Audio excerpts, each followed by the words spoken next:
보도의 진실과 시청자의 진심을 알아봅니다. YTN 뉴스 FM 열린 라디오 YTN. 저는 프로듀서 김양원입니다. 지난 연말부터 새해로 이어진 한 달간 언론 보도는 정말 숨가빴죠. 패스트트랙 전국부터 이른바 살아있는 권력을 향한 잇따른 검찰 수사에 한일 갈등, 남북미 관계, 그리고 전훈이 감도는 중동 정세까지. 그래서일까요? 정작 매일 반복되는 우리의 일터, 먹고 사는 일과 밀접한 경제, 그중에서도 노동 관련 이슈들은 언제부턴가 보도에서 사라져버렸다고 하는데요. 노동자들이 사라져버린 언론, 이대로 괜찮은 걸까요? 잠시 후 미디어 비평에서 확인해 보겠습니다. 1월 11일 토요일 순서 바로 시작하죠.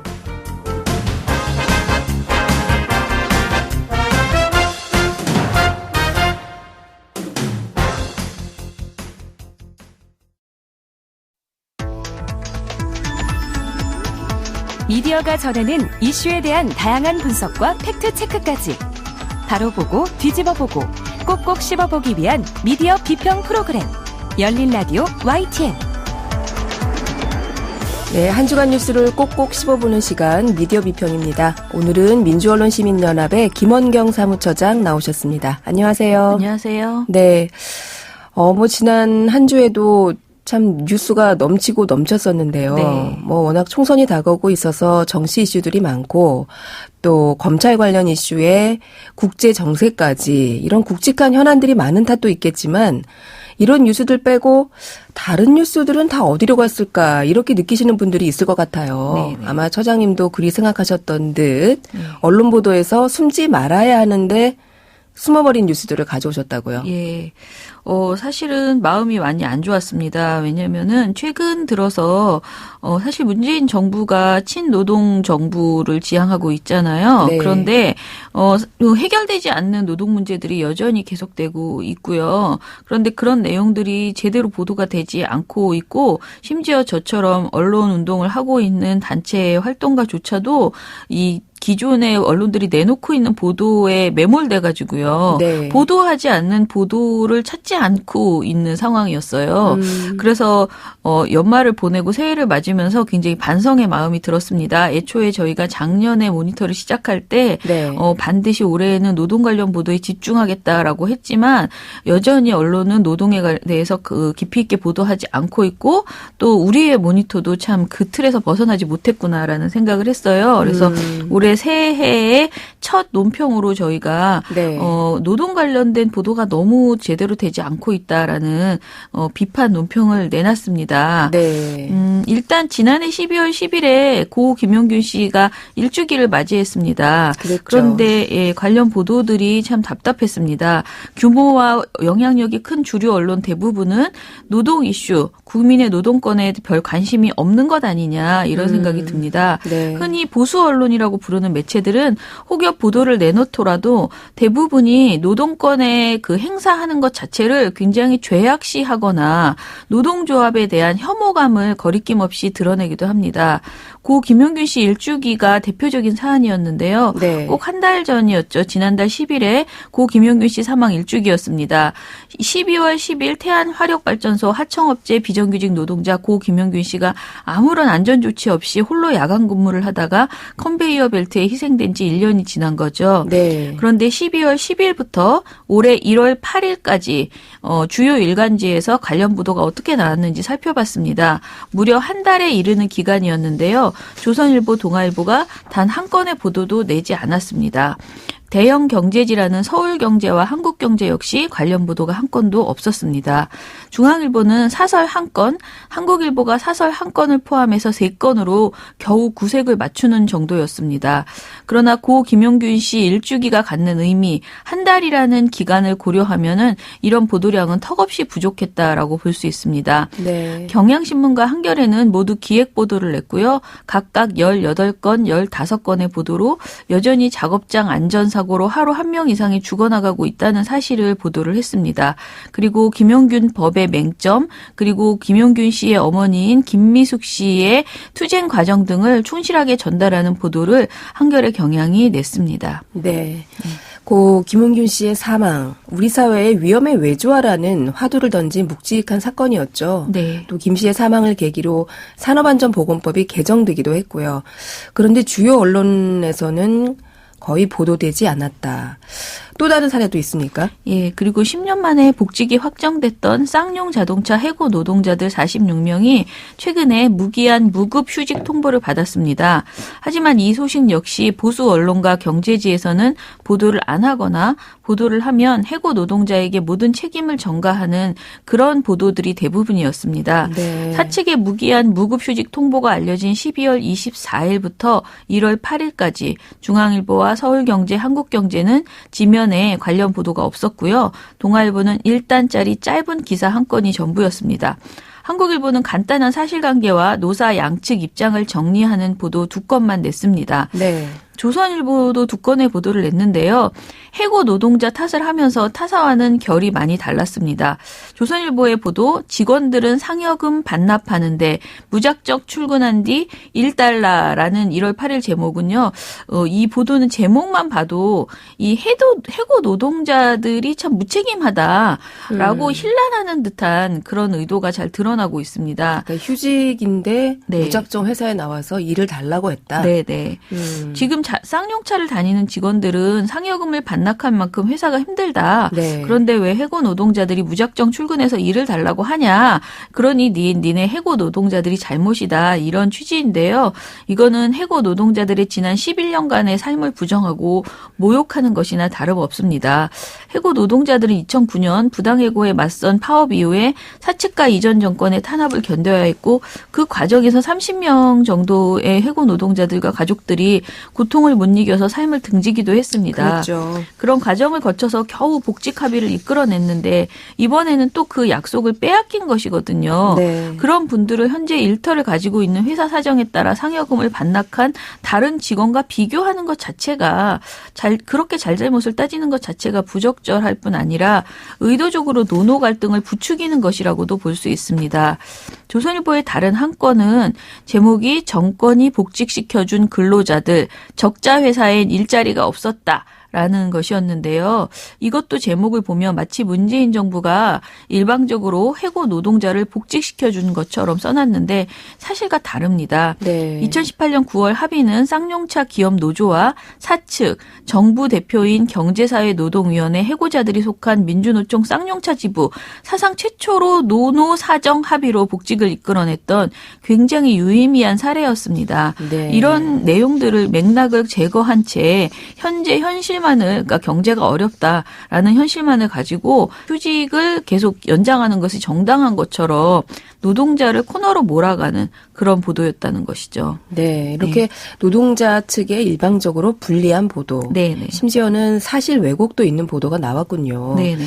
뭐 이런 거는 사실 보도가 됐지만 보도하니만 못한 내용일 수도 있을 것 같다. 그렇죠. 이런 생각이 드는데 네. 저도 하나 생각나는 게 있습니다. 지난달 17일에 있었죠. 삼성 임직원들이 노조와의 혐의로 유죄 판결을 받고 구속된 일이었어요. 네네. 이례적인 일이어서 당시 거의 모든 언론에 보도가 됐던 것 같은데요. 네. 무노조 경영으로 유명한 삼성과 관련한 일이라서 대부분 언론들이 보도를 했습니다. 그러나 보수 언론과 경제지들 보도 대부분이 이 보도는 삼성을 걱정하는 취지로 작성되었습니다. 예. 유죄 판결 받은 것을 걱정하는 취지다. 그렇죠. 예. 12월 17일부터 1월 8일까지 조선동아일보가 각 3건씩 보도를 냈었는데요. 네. 대부분 노조 때문에 삼성이 위기에 처할 것이다라는 우려를 담고 있습니다.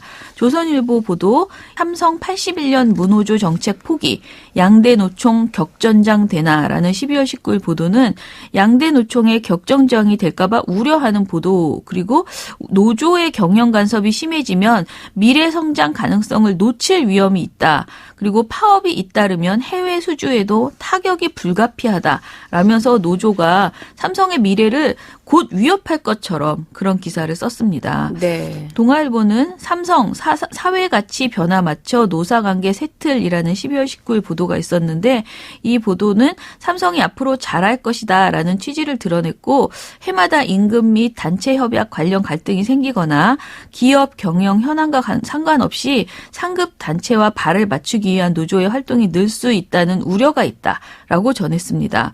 그리고 두 건의 보도를 낸 경제지와 서울경제와 한국경제도 크게 다른 취지는 아니었습니다. 대부분이 삼성을 먼저 걱정하면서 앞으로 노조 때문에 삼성이 미래 경영에 차질을 빚지 않겠느냐라는 진단을 내리고 있었습니다. 그랬군요.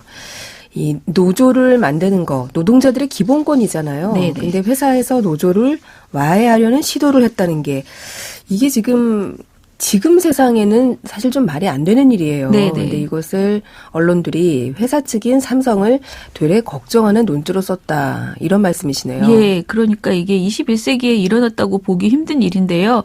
삼성이 그룹 차원에서 노조 파괴 공작을 벌였다는 걸 재판부가 일부 인정하고 유죄로 판결을 한 거잖아요. 네. 삼성그룹의 실세인 미래전략실은 2011년 그룹 노사 전략 등의 보고서로 노조 설립 사전 차단의 주력, 노조의 장기 고사 전략 등 불법적인 노조 파괴 계획을 적나라하면서도 매우 구체적으로 세우고 노조 설립 예상 인력 및 동향 파악과 같은 불법 사찰까지 기획을 했습니다. 그리고 이런 계획들을 이행했다는 증거들도 나왔습니다. 네. 이러한 삼성의 비인간적인 노조 파괴로 2013년에 최종범 열사, 2014년에 염호석 씨가 스스로 목숨을 끊었습니다. 삼성은 염호석 씨의 시신을 빼돌리는 기행까지 벌였습니다. 삼성의 노조 파괴에 저항하는 김용희 씨는 지금도 철탑 위에서 200일 넘게 고공농성을 벌이고도 있습니다. 이렇게 노동자들의 목숨과 권리가 오랜 기간 짓밟힌 사건인데도 어떻게 삼성을 걱정하는 그런 일방적인 기사를 더 많이 내놨는지 지금의 언론 보도가 오히려 지금 현실보다 더 충격적이라는 생각도 듭니다. 네. 고 김용규 씨의 일주기 그리고 쌍용차 해고 복직자들에게 또다시 찾아온 무기한 휴직 통보 그리고 삼성의 노조와의 재판 결과까지 몇 가지 사례를 살펴봤는데요. 언론이 이렇게 노동 이슈에 대해서 지면을 내어주는 것을 참 야박하게 생각한다. 이런 생각이 좀 드네요. 네. 그리고 물론 그 한국일보와 경향신문, 한겨레 등 보도량도 많고 기획보도도 많이 내려고 하는 언론도 분명히 있습니다. 네. 제가 말씀드리고 싶은 것은 그러한 소수 언론사의 노력만으로는 매우 부족하다라는 것입니다. 여전히 우리는 그 노조에 대해서 굉장히 부정적인 생각을 가지고 있고 그런 생각들은 사실 언론이 우리에게 주입시킨 것이거든요. 네. 경향 한겨레가 노동 보도를 많이 한다고는 하지만 전체 비중으로 보면 20%를 겨우 넘기는 수준입니다. 게다가 타사는 10%를 겨우 넘기고 있고요. 중앙일보는 6% 정도밖에 안 됩니다. 굉장히 부족한 내용이죠. 네. 그런데 우리 모두 사실상 노동자입니다. 그리고 노동은 먹고 사는 문제이자 자아를 실현시키는 핵심 활동이기 때문에 경제 이슈, 사회 이슈, 정치 이슈, 인권 이슈를 모두 포함한다고 할 수 있습니다. 네. 언론사에서 이렇게 노동 보도가 매우 부족한 것 많아봤자 20%, 적으면 10% 이내로 된다는 것은 기본적으로 우리 언론이 노동권에 매우 무감각하다라는 것을 보여주는 것이라고 볼 수 있습니다. 네. 경제가 살려면 기업이 살아야 되고 기업이 살려면 노동자가 살아야 한다. 어느 카피도 있던데요. 네.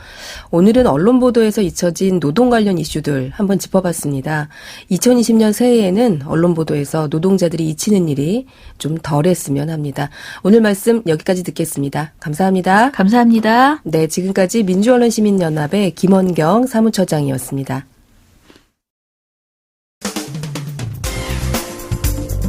열린 라디오 YTN에서는 시청자 여러분의 목소리를 듣습니다. YTN 뉴스 FM에 대한 다양한 의견과 애정어린 비판을 직접 달려가서 들어보는 열린 마이크. 참여 신청과 의견은 유료 문자 샵 0945, 우물정 0945나 YTN 라디오 프로그램 열린 라디오 YTN 게시판을 통해 남겨주세요. 네, YTN 라디오의 진정한 서포터즈, 애청자 여러분의 목소리를 들어보는 시간이죠. 열린 마이크. 오늘도 김예은 리포터와 함께합니다. 안녕하세요. 네, 안녕하세요. 네, 새해인데 오늘은 어떤 분을 만나고 오셨나요? 네, 이번 주는 올 4월에 신부가 될 결혼을 앞두고 있는 30대 직장인 남세미나님을 만나뵙고 왔습니다. 먼저 세미나님의 자기소개부터 들어보시죠. 안녕하세요. 광진구에 사는 33살 남세미나입니다. 저는 보험회사에서 사무직을 하고 있어요. 리스크관리팀이라고 전화 응대도 하고 사무 업무도 주로 하고 있습니다. 저희가 26살 때부터 처음 이 회사에 들어왔는데 열심히 해야겠다는 생각으로 다니다 보니까 벌써 7년 차가 된 것 같아요. 7년 차가 되다 보니까 좀 응대하는 스킬이나 업무하는 것도 능숙하게 하고 있는 것 같아서 오래오래 다니려고요. 목소리는 너무 앳되신데 네. 벌써 직장생활 33. 7년 차, 네. 33살.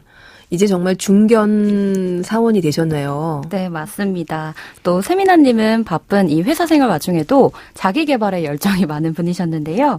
남녀노소 누구나 이 선물을 받으면 좋아하지 않는 분이 없을 겁니다. 무엇인지 예상이 가시나요? 돈?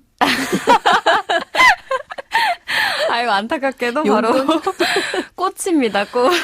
꽃이네요. 네, 일단 네. 꽃 선물을 받으면 기분이 좋아지잖아요. 네. 꽃을 좋아하는 이 세미나님은 최근 꽃과 관련해서 취미생활을 하던 중에 자격증을 취득하셨는데요. 이와 관련해서 들어보시죠. 제가 회사에서 9시에 출근하고 6시에 퇴근하니까 이제 야근이 거의 없어요. 그래서 취미 생활을 많이 할 수 있는 장점이 있더라고요. 제가 꽃 선물 받는 걸 되게 좋아하고 꽃 선물을 해주는 것도 좋아해서 플로리스트 자격증을 이번에 취득을 하게 되었어요. 플로리스트 수업을 들으면서 배웠던 스킬로 뭐 남자친구도 선물을 해주거나 뭐 엄마 환갑에는 꽃 케이크도 직접 만들어서 선물도 해드려서 되게 좋아했던 기억이 생각이 나네요.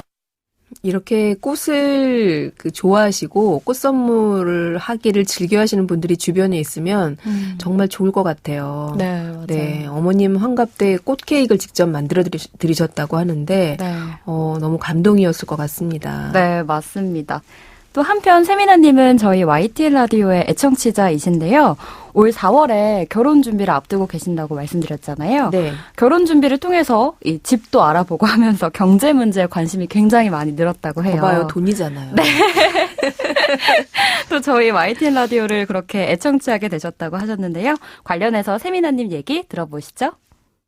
저는 지하철 출퇴근 시간이 길어서 보통 음악이나 라디오를 많이 듣는 편이에요. 근데 이제 최근에 30대에 접어들면서 그리고 또 남자친구랑 결혼 준비를 하면서 집을 많이 알아봤거든요. 그렇다 보니까 부동산에도 관심이 많이 생기고 뭐 재테크나 시사 정보에 관심이 많아져서 YTN 라디오를 많이 듣는 편이에요. 네, 맞습니다. 저희 YTN 라디오로 오시면 시사 정보, 경제 정보, 네, 부동산, 재테크까지 모두 정보를 들으실 수 있는데요. 네. 근데 보통 이렇게 나이가 들면 음악을 듣다가 이렇게 되시나 봐요. 네, 네. 조금 자연스러운 단계인 것 같은데 또 한동안 경제지 하나를 구독해서 매일 아침에 출근해서 신문으로 펼쳐봤는데 그게 또 너무 어려웠다고 하시더라고요. 그런데 YTN 라디오를 청취하게 되면서 경제는 물론 시사 전반에 대한 이슈를 폭넓게 이해할 수 있어서 좋고 또 장점이 귀로만 듣고 있어도 네. 눈으로 보지 않아도 귀로만 듣고 있어도 쏙쏙 들어오니까 그게 참 좋다고 얘기하시더라고요. 네. 그래서 지금은 아침 출근길에는 노영희의 출발새 아침, 또 저녁 퇴근길에는 이동영의 뉴스 정면 승부 이렇게 두 프로그램을 애청치하고 계셨고요. 또 이어서 매일 이렇게 YTN 라디오를 애청치하시면서 세미나님은 저희 YTN 라디오에 바라는 점도 갖고 계셨습니다. 무엇인지 들어보시죠. 지금 너무 잘 듣고 있고 이제 정보성 위주의 방송이다 보니까 아무래도 조금 딱딱한 느낌은 들더라고요. 유익하고 좋은데 좀 흥미가 있는 콘텐츠를 많이 보여주면서 이제 저 같은 30대에 접어든 사람들한테는 조금 쉽게 접근할 수 있도록 재미있게 만들어주시면 더 좋을 것 같아요. YTN 라디오 화이팅! 네. 저희 YTN 라디오가 주 청취 타겟을 아무래도 40대 이상의 이렇게 시사나 뉴스에 관심이 많으신 분들로 생각을 했었는데, 우리 남세미나님 말씀처럼 30대에 접어들면서 세상과 네. 또 경제 문제나 이런 시사 정보에 관심을 갖게 되시는 이런 분들도 네, 저희가 유념해서 방송을 좀 만들어야겠다 이런 생각이 드네요. 네. 네. 오늘은 이렇게 발랄하게 중견 직장인 남세미나님 만나봤습니다. 김희연 리포터도 오늘 고맙습니다. 네, 감사합니다.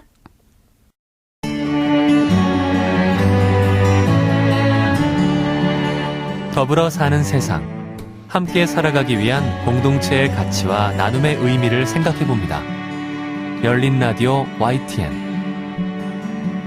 사만사온이라고 우리 겨울철을 빗댄 표현이 최근엔 사만사미로 바뀌었다고 하죠. 따뜻해지는 나흘간은 마치 1+1처럼 미세먼지가 동반해서 찾아온다는 뜻인데요. 큰 추위가 없다는 올겨울도 미세먼지가 연일 기승을 부리고 있습니다. 미세먼지의 주요 원인이 기후변화로 인한 대기정체 때문인 거 혹시 알고 계신가요? 국제환경단체 그린피스와 오늘은 이 이야기 나눠봅니다. 손민우 캠페이너 모셨습니다. 안녕하세요. 안녕하십니까. 네. 미세먼지 탓에 공기청정기가 필수 가전제품으로 자리를 잡았고요. 저도 지금 목이 안 좋은데 호흡기 질환으로 동네 이비인후과 등 병의원을 찾는 환자들이 문전성시를 이룬다고 합니다. 오래된 경유차의 도심 진입을 막고 자동차 이부제 등 강력한 미세먼지 예방 대책을 시행하고 있음에도 불구하고 이렇게 미세먼지가 개선되지 않는 이유 무엇인가요? 예, 원인은 기후변화로 인한 대기 정체 때문이라는 지적이 최근 전문가들 사이에서 나오고 있습니다. 네. 정부의 고강도 미세먼지 대책으로 미세먼지와 관련 전구 물질의 배출은 줄어들었는데요. 네. 기후변화로 인해서 중위도권의 대기가 정체되고 바람이 약해지면서 한반도 상공의 대기오염 물질이 씻겨나가지 못하고 쌓이게 되는 겁니다. 그러면서 기후변화와 대기오염이 만나서 문제가 더 심각해지고 있는 상황입니다. 또 국내에서 발생하는 미세먼지뿐만 아니라 중국이나 북한, 러시아 등 해외에서 날아오는 미세먼지까지 같이 우리나라는 고민해야 되는 상황인데요. 네. 바로 대기오염에는 국경이 없다라는 것이 여기에 적용되는 얘기고요. 세계보건기구는 대기오염이 이제 가장 전 지구적으로 가장 위험한 환경 문제고 또 매년 약 700만 명이 대기오염으로 인해서 관련 질병으로 조기 사망하는 것으로 추정되고 있습니다. 그렇기 때문에 대기오염 문제 해결이 굉장히 시급하다라고 얘기하고 있습니다. 이쯤 되면은 이제 대기오염이 단지 한국만의 문제가 아니라 네. 전 세계적인 문제가 아닌가 하는 문제의식에 다다르게 되는 겁니다. 그 전 세계적인 초미세먼지 대기오염 현황은 어떤가요? 2019년 3월에 그린피스가 2018년 한 해의 초미세먼지 데이터를 바탕으로 전 세계 초미세먼지 농도를 종합해서 순위를 매긴 적이 있습니다. 네. 한국은 2018년 연평균 초미세먼지 농도가 24 마이크로그램으로 전 세계에서 27번째로 초미세먼지 농도가 나쁜 나라였습니다. 대기오염으로 한국에 많은 영향을 주는 나라인 중국은 연평균 초미세먼지 농도가 41 마이크로그램으로 전 세계에서 12번째로 나쁜 초미세먼지 오염도를 보여줬고요. 네. 옆나라 일본은 55위를 차지했습니다. 1, 2, 3위는 각각 이제 가장 최근에 이제 살인적인 대기 오염으로 논란이 되고 있는 인도, 파키스탄, 방글라데시와 같은 남아시아 국가들이 차지했었는데요. 그렇군요. 이 전체적인 경향성을 좀 따라가면서 분석을 해보면 대기질이 나쁜 국가들은 대부분 그 대기오염 발생의 주요 원인인 화석연료, 석탄, 석유 이런 화석연료를 의존적으로 사용하고 있는 동아시아, 동남아시아, 남아시아, 아프리카, 남미 이런 국가들인 것으로 나타났고요. 네. 화석연료 사용을 줄여가고 있는 유럽이나 미주권 국가들의 경우에는 비교적 낮은 초미세먼지 대기오염도를 보여줬습니다. 자, 이렇게 국가별로 대기오염 현황을 좀 비교해 주셨는데 그러면 도시 단위의 어떤 초미세먼지 오염 상태도 혹시 조사 결과가 있나요? 네, 저희가 전 세계 3,000개 이상 도시의 초미세먼지 농도를 바탕으로 이 분석을 진행을 했었는데요. 네. 3,000개가 넘는 도시 중에 약 64%가 세계보건기구가 권고하는 초미세먼지 연평균 농도인 10 마이크로그램을 초과하고 있는 것으로 나타났고요. 그리고 그 대부분의 이런 인구들이 대도시에 거주하고 있기 때문에 세계보건기구에 따르면은 전 세계 인구의 약 92%가 안전하지 않은 공기를 마시면서 살고 있다고 이제 밝혀진 바 있습니다. 전 세계 인구의 92%, 절대 다수가 깨끗하지 않은 공기를 마시고 살고 있는 거다. 놀라운 결과인데요. 우리나라 같은 경우를 좀 자세히 살펴볼까요? 예, 그 한국의 초미세먼지 대기오염도는 연평균 농도만을 봤을 때는 전체적으로 개선되고 있다가 네. 최근에 들어서 그 개선 추세가 정체되고 있습니다. 2019년에 이제 그 초미세먼지 연평균 농도가 25 마이크로그램이었는데요. 네. 세계보건기구는 이 대기오염의 건강 피해를 최소화하기 위해서 초미세먼지 연평균 농도를 입방미터당 10 마이크로그램 이하로 유지해야 된다라고 권고를 하고 있습니다. 네. 10 마이크로그램 이하로 유지했을 때만 그 건강 피해를 최소화할 수 있다라고 이렇게 명문화하고 있는데요. 네. 근데 여전히 한국의 연평균 농도가 이 세계보건기구의 초미세먼지 권고 기준보다 2.5배나 나쁘다라는 게 현재 상황이고요. 네. 한국과 경제력이 비슷한 국가들과 비교를 해봤을 때도 한국은 안심할 수 없는 대기질이다라는 게 저희의 분석이었습니다. 네. 이제 작년에 보고서를 통해서 발표한 결과는요. 저희가 OECD 국가들의 도시를 비교를 해봤을 때 네. 대기질이 가장 나쁜 100대 도시 중에 네. 한국의 도시가 44개나 들어가 있는 충격적인 결과를 발견할 수 있었습니다. 아, 우리나라 도시가 그렇게 많아요? 예. 근데 이제 그 중에서 그 100대 도시 중에서 대기질이 가장 나쁜 100대 도시 중에서 44개나 있었고요. 그럼 무려 뭐 절반에 가까운 그런 숫자인데 정말 안 좋군요, 우리나라가. 예. 그렇습니다. 또 한 가지 심각한 사실은 이 연평균 농도가 계속 낮아지고 있다고 말씀드렸잖아요. 네. 근데 그에 반해서 고농도 현상은 더욱더 증가하고 있다는 사실입니다. 예, 실제로 에어코리아의 자료를 저희가 분석해 보니까 초미세먼지 매우 나쁨 일수가 2018년에는 4일에 불과했습니다. 근데 2019년 자료를 보니까 초미세먼지 매우 나쁨 일수가 총 9일로 증가를 했습니다. 네. 이제 초미세먼지 매우 나쁨 예보는 초미세먼지 농도가 입방미터당 75 마이크로그램을 초과했을 때 발령되는 경보인데요. 네. 미세먼지에 취약한 환자군뿐만 아니라 일반인조차도 건강에 영향을 미칠 수 있다는 그 농도를 의미합니다. 그렇기 때문에 시민들이 체감하는 초미세먼지 농도는 더욱 심화되고 있는 것처럼 느껴지는 겁니다. 그렇군요. 이 초미세먼지 연평균 농도는 개선되는 추세다. 그런데 고농도 현상은 계속해서 또 늘어나고 있다. 이렇게 말씀해 주셨어요. 그리고 그 원인이 대기정체 현상이다 하셨는데 이 구체적으로 대기정체 현상이라는 게 어떤 건가요? 예, 대기정체는 앞서 말씀드린 바와 같이 그 기후변화와 대기오염 문제가 합쳐지면서 발생하는 합병증이라고 할 수 있습니다. 네. 연평균 농도는 낮아지지만 바람이 불지 않는 기후로 그 한반도가 위치한 중위도의 그 기후가 변화하면서 대기오염이 바람에 실려서 씻겨 나가야 되는데 계속 축적되는 거죠. 네. 그렇기 때문에 적은 농도에도 불구하고 네. 고농도 시에는 굉장히 심각한 그 대기오염도를 보이게 되는 겁니다. 그러면은 이런 대기정체 현상 그리고 이런 미세먼지 이런 걸 해결하기 위해서는 어떻게 해야 돼요? 이런 대기오염과 기후변화를 동시에 막기 위해서는 그 주요 원인인 화석연료의 사용을 급격하게 줄여야 됩니다. 자동차, 공장 발전소 등 그 사회 시스템 전체에서 화석연료의 과도한 사용은 전 세계적으로 대기오염뿐만 아니라 기후변화의 주요 원인으로 지목되고 있고요. 네. 그리고 이 대기오염과 기후변화가 합쳐지면서 대기정체라는 또 다른 환경 재앙이 만들어지고 있는 거기 때문에요. 지금 당장 화석연료 사용을 빠르게 줄여가지 않으면 미래에는 더 심각한 기후변화 피해와 대기오염 피해가 동시에 발생될 것이라는 게 과학자들의 우려와 경고로 작용하고 있습니다. 대기오염과 기후변화가 합쳐지면서 대기정체가 나타나고 결국은 미세먼지의 습격이라는 환경재앙으로 우리에게 돌아온다 이렇게 말씀해 주셨는데 그러면 결국은 이 대기오염을 줄이는 환경정책 그리고 기후변화 정책 이게 함께 이루어져야 된다는 말씀이시네요. 네, 맞습니다. 이런 맥락에서 많은 전문가들이 대기오염을 관리하는 정책과 그리고 기후변화를 막는 정책이 한 맥락 안에서 정합성을 가져야 한다라고 얘기를 하고 있고요. 네.